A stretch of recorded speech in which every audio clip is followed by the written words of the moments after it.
So, ayan guys, pauwi na kami ng bahay guys. So, habang pauwi kami ng bahay guys, nakikwentuhan kami ni Rashid about sa bakasyon niya, kung kamusta yung bakasyon niya, kamusta yung mga anak niya, yung asawa niya. Kasi naging friend din kami ni Jessera nung nandito si Jessera sa Jeddah. Kasi nakabakasyon din yan dito guys ng isang buwan. At saka, nung nandito din ako nakastay noon.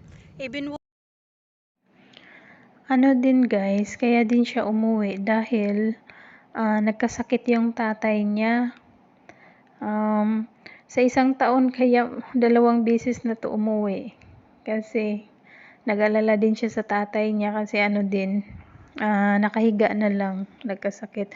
Pero ang sabi niya naman sa akin, kinamusta kung kamusta na yung tatay niya, sabi niya, medyo okay naman daw, kaso nga lang, nakahiga na lang talaga, hindi na makabangon, hindi na makalakad-lakad, ganun. Siguro dahil sa katandaan na lang din ng tatay niya. Kaya, ayan guys, nagkikwentuhan din kami about sa pamilya niya sa India. So, ayan, nagtatanong din siya sa akin kung kailan din daw ang bakasyon ko. Sabi ko, hindi ako uuwi this year kasi nga, ang hirap kasi guys na meron kang pinapaaral, marami ka ding gastusin. Kaya sabi ko, baka mga 2024 makauwi ako ng bakasyon. Pero hindi pa yan guys sure. Kasi mas okay na lang muna magtrabaho na lang muna dito ako. Kasi alam mo naman guys, marami tayong sinusuportahan sa Pilipinas.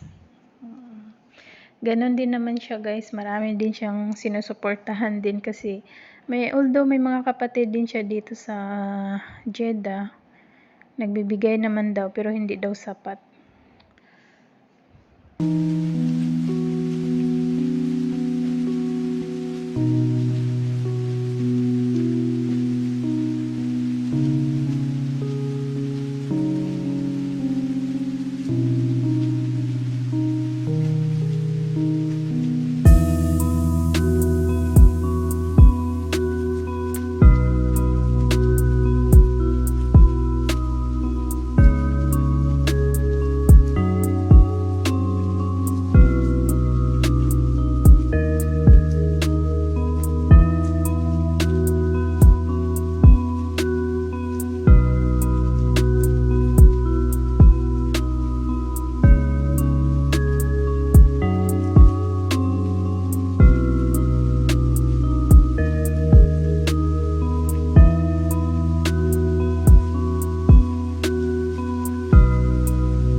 kailangan ko ding uminom ng kape guys kasi masakit yung ulo ko.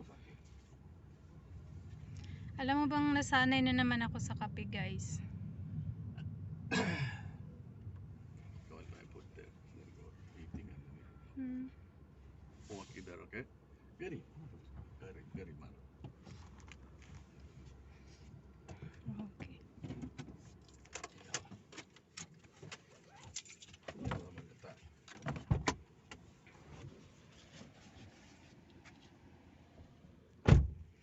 So dito lang ako guys sa car maghihintay. Kasi hoy! You go alone. Hello, what I can do there? We drink there. You sitting there? We drink there in the restaurant. Yeah, I eating there. Okay. Akala ko. You. Ah? You want sit there? You sit there. I buy you all the coffee. Coffee, yes. I sitting there, I eating, and then come back and something you coffee, okay? 10 minutes. Okay, let's I go. know you. No. Akala ko maiiwan. Oh my God, it's very hot. What's this?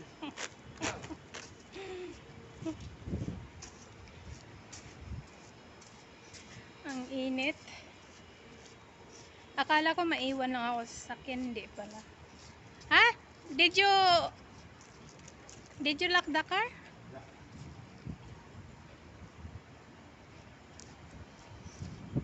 Yun guys. Kasi hindi pa pala siya tanghalian. Kaya kakain daw siya muna. Tapos niyaya niya akong magkape. Oh my God. Ang init. Ang init.